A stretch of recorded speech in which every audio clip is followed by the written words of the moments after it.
Men Ro'zqul va Gulchehra 87-yildim. Zafaroboddan, Jizzaxdan. Yaxshiman, hamma sharoitlar yaxshi. Ovqat yeyolmasdim, yurolmasdim. Shunday oyoqlarim bo'ysunmay qoluvdi. Mana Xudoga ming qadar shukr. Prezidentimizga ham rahmat. Shunchalik sharoitni yaratib qo'yibdi. Managa kelib o'zim stolda o'tirib ovqat yeb, manday yaxshi sharoitda o'tiribman.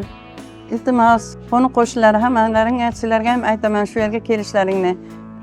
Yaxshi sharoitlari ham yaxshi bo'lib ketdi. O'g'limga aytdim, o'g'lim olib kelib qo'yib ketdi shu yerga. Mana hozir 4-5-kunga o'tayapti.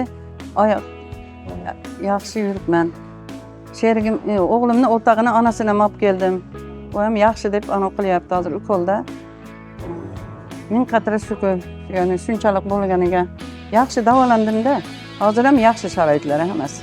Rahmat, o'g'limga ham rahmat, topganiga ham baraka bersin. Ilohim shu yerga olib kelganiga ham bolalariga hammasiga sog'lik, salomatlik tilayman. Qo'ni-qo'shnilar hammalaring kelinglar shu yerga. Yaxshi davolanib ketasizlar. Mana oyoqlaring hammasi bor. Suvlari, mineral suvlari, sharoit yaxshi-da hamma tomondan. Ovqatlari ham dieta hammasi yaxshi. Uyda ovqat yeya olmay qoluvdim. Shu yerda xizmat qilgan mana Feruza degan bir singlimiz bor. Kelganimizdan, o'tirganimizdan onajon deb choy damlab boshqa qilib xizmatda. Yetolmaganimizga yetkazib beryapti. Palatalarda qizlar bor.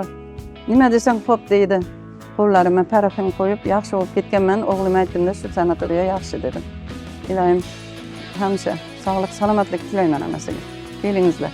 Hamma tomonlama bor.